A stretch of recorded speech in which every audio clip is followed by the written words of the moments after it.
Hello students, in this video I am going to tell you about how to design an IIR filter design by impulse invariance method. This is very important method, at the same time a very easy method. Okay, so this is the block diagram of the impulse invariance method that I am going to teach you now. So these are the steps. As the block diagram flows, the steps will also be as same as the block diagram. Okay, so first we will be having, finally we are going to achieve the same thing. Okay, we are going to establish a relation between h of s and h of z. Okay, we are going to get a relation between s and z. So these are the steps that we are going to follow in the procedure. So first we will be having h of s. This is the transfer function in analog domain, and h of s means this is Laplace domain. So what we have to do means we have to apply inverse Laplace transform to get HA of t. So if you get HA of t, then you have to convert into a function of n. Okay, why we have to convert to a function of n? Because our transfer function will be in z, that is h of z, which is in digital domain. So in order to get function of n from function of t, what we have to do means we have to sample the signal. So this process here is called as sampling. T is replaced with n into ts.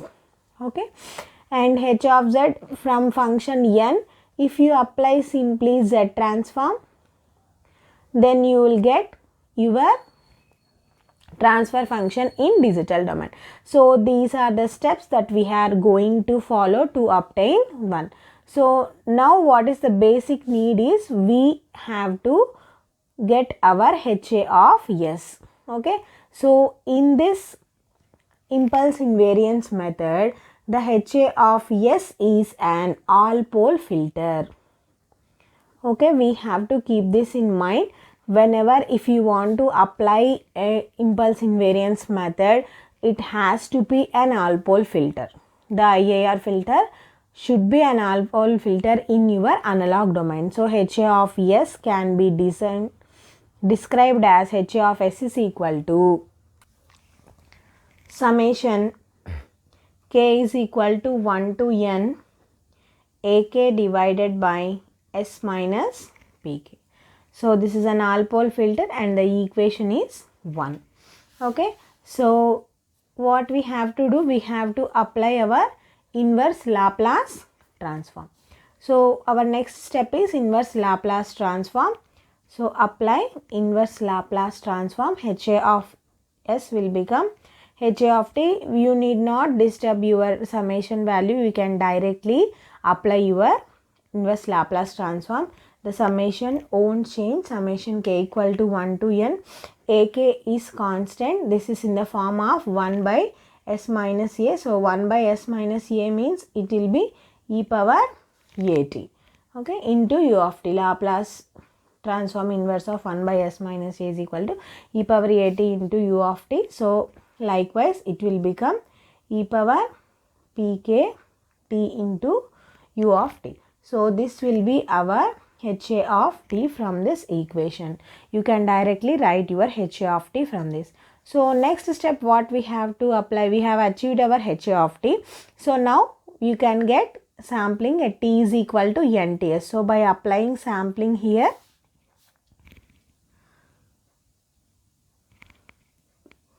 next step is sampling. Substitute t is equal to nts. So HA of t will become HA of nts, that equal to summation k equal to 1 to n ak into e power pk n ts u of this t will also be nts. Okay, so this is our HA of nts equation. Now the function is transformed into variable n as ts is the sampling period. So the next step we have to do is, we have finished our inverse Laplace transform sampling, and next step is Z transform. So apply Z transform, treat this as equation number 3. Apply Z transform to equation 3. So we know that h of z is equal to, formula for Z transform will be summation minus infinite to infinite h of n into z power minus n. Okay, so this is the formula for h of z and h of n into z power minus n. We have our h of nts value. So substitute, as this is also a function of n, you can directly substitute summation n equal to minus infinity to infinity. This is summation k is equal to 1 to n ak e power pk nts into u of nts into z power minus n. Okay, so here this is u of nts is unit step function which is valid from 0 to infinity. So these limits will change from minus infinity to infinity to 0 to infinity. Okay, so h of z is equal to summation n equal to 0 to infinity summation k equal to 1 to n ak e power pk nts into z power minus n. Okay, that means this u of nts got eliminated here. So now rearrange this equation. Rearrange above equation. How can we rearrange? H of z is equal to, take the summation out, k is equal to 1 to n. For this only ak will be there, and summation n equal to 0 to infinity e power pk ts into z inverse whole power n. You can write this as this one. So we know that summation n equal to 0 to infinity a z inverse whole power n is equal to 1 by 1 minus a z inverse. Okay, this is the formulas from Z transform. Okay, you can apply this formula here. Then h of z is equal to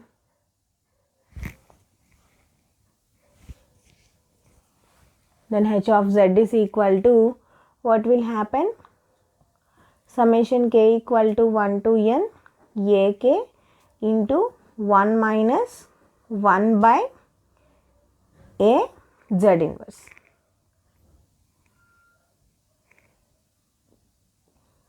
E power pkts into z inverse. Okay, so therefore h of z is equal to summation k equal to 1 to n ak divided by 1 minus e power pkts into z inverse. So this is the h of z value.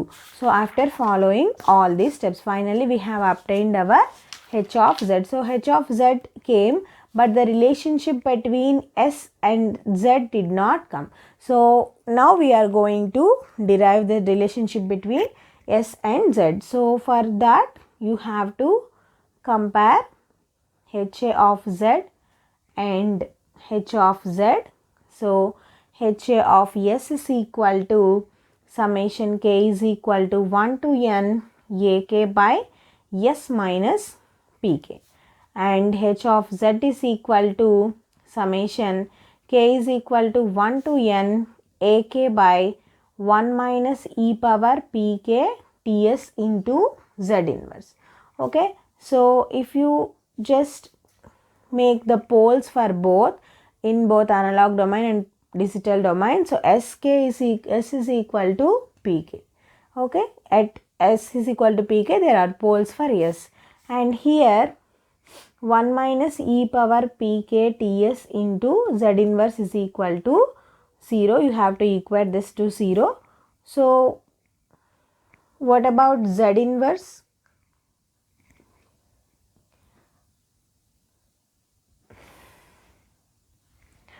Z inverse will be 1 by e power pk ts, and z is equal to e power pk ts.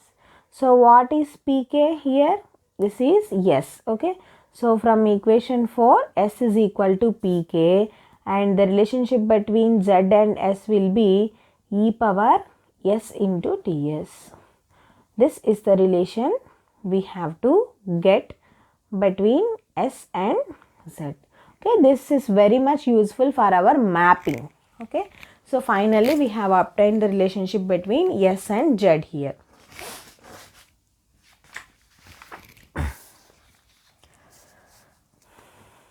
So now you are going to see mapping.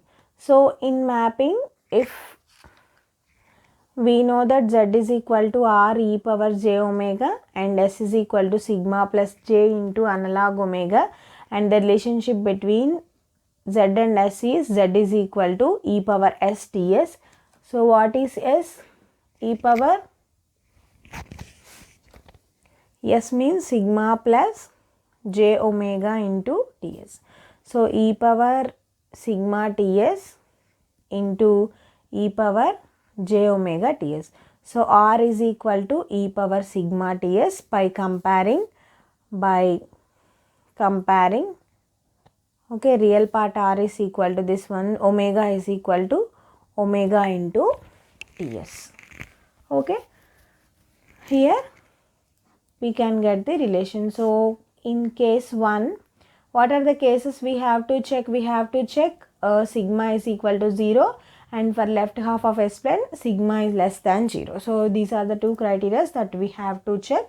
From where this criteria means you have to check this video.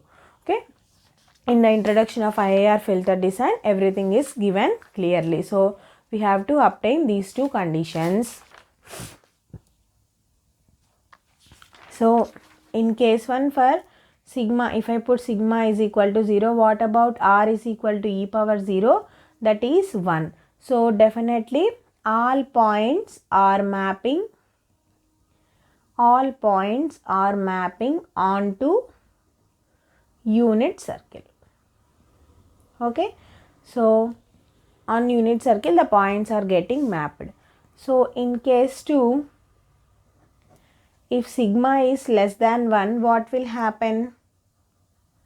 Left half of S plane, okay, sorry, sigma is less than 0, left half of S plane. So r is equal to e power, if you take sigma as minus value, let sigma is equal to some minus a, that is a constant, minus a into ts.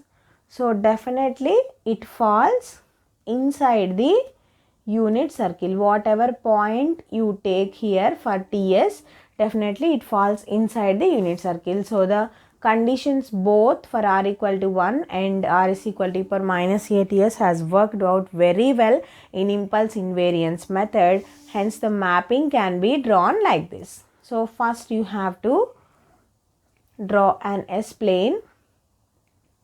Okay, this is sigma and this is j omega, and here, okay, this is real part of z and this is imaginary part of z, and the region of convergence is always an unit circle, the circle you have to draw here. So whenever sigma is equal to 0, so I am making points, 3 points, okay, a dot, thick dot with a circle. So these 3 points, sigma is equal to 0, they have to map onto circle, r is equal to 1. So where is r is equal to 1? Here r is equal to 1. Okay, so this is one point. You can map anywhere, you just have to show the mapping with lines like this. Okay, this is for sigma is equal to 0. So for sigma less than 0, take out these points take out a star, another representation like this. Okay, they should map inside the unit circle. Wherever it is, it doesn't matter. They have to map inside the unit circle. They'll definitely map, since this is e power minus a ts, definitely it lies in between here. And obviously, if sigma is greater than 0, the point lies outside the unit circle. So take out a triangle with a circle, 2 points, sigma greater than 0, and represent in z plane like this. Okay, here this finishes your impulse invariance method. Okay, I hope you understand this method. Now let us see how to solve problems on impulse invariance method, how the question will be asked and how you have to solve that question. Yeah, so now we are seeing a problem. In this way the question will be asked. The system function of analog filter is given as HA of S is equal to 1 by S plus 1 into S plus 2. Obtain H of Z. Okay, this is Z. Using impulse invariance method from sampling frequency of 5 samples per second. Okay, so now we are going to see how to solve this problem. As I always tell you to write the data that is given here in your question, we have to write first H of S is equal to 1 by S plus 1 into S plus 2, and sampling frequency omega is equal to 5 samples per second. Okay, so sorry, frequency, right, they have given. So samples per second is Hs. So Fs directly they have given. You have to find out Ts is equal to 1 by Fs. So 1 by 5, that is nothing but 0.2 seconds is your Ts value. So, and take out your HA of S. HA of S that they have given 1 by S plus 1 into S plus 2. Make partial fractions to apply our inverse impulse invariance method, B by S plus 2. So that will be so 1 is equal to A into S plus 2 plus B into S plus 1. So if you substitute, S is equal to minus 2, then B will be minus 1. If you substitute S is equal to minus 1, then A will be 1. Okay, these are the two parameters, and HA of S can be written as 1 by S plus 1 minus 1 by S plus 2. So in this way you can write your HA of S. So for this you can directly apply inverse Laplace transform, as the procedure, as the method follows, the same will continue to this. Okay, likewise how we have done this method, you have to get HA of S, and from HA of S you have to get this one and apply transform, and finally Z transform, as the method, like the problem. Okay, you have to do in the same manner. So inverse Laplace transform. So inverse Laplace transform means this is in 1 by S minus A format. So inverse Laplace transform, if you apply HA of t is equal to e power minus t minus e power minus 2t. Okay, so this is our HA of t. So next is you have to substitute sampling, put t is equal to n into ts. What is ts ma? Ts is nothing but our 0.2 that we have found out here. So 0.2 into n. If you substitute, t is equal to n. So HA of n is equal to e power minus 0.2 n minus e power minus 2 into 0.2 n, right? So here you can write it as e power minus 0.2 n minus e power minus 0.4 n. So this is our HA of n. Okay, so in this HA of n, you can, from this HA of n, you can get your H of z. So what is H of z? We know that H of z is equal to summation n equal to 0 to infinite H of n into z power minus n. So substitute H of n here, summation n equal to 0 to infinity, H of n is e power minus 0.2 n minus e power minus 0.4 n into z power minus n. So if you split out here, summation n equal to 0 to infinite e power minus 0.2 n into z power minus n minus e power minus 0.4 n into z power minus n. Okay, so this can be written as summation n equal to 0 to n infinite e power minus 0.2 into z inverse whole power n minus summation n equal to 0 to infinity e power minus 0.4 into z inverse whole power n. You can write like this. Okay, so we are already having a formula for n equal to 0 to infinity a power n, a z inverse whole power n. The formula will be, that means we have summation n equal to 0 to infinity a z inverse whole power n. The formula will be 1 by 1 minus a z inverse. So this is the formula, and you can simply put the formula here. H of z is equal to 1 by 1 minus e power minus 0.2 z inverse minus 1 by 1 minus e power minus 0.4 z inverse. So you can take those values from calculator of e power minus 0.2 and e power minus 0.4. So the values will be 1 minus 0.818 z inverse minus 1 by 1 minus 0.67 z inverse. This is our H of z. So you can keep your H of z like this, or else you can take LCM and you can simplify the above equation. Okay, it is as per your wish. You can simply write till here, and after simplification you have to take LCM and you have to take Z transform and everything into numerator. Like that you have to proceed. Okay, or else it will be absolutely fine even though if you stop till here. So this is all about impulse invariance method, which is a very easy, at the same time a very important method in the view of JNTU external examinations. I hope you are clear in this, and if you have any queries, please let me know.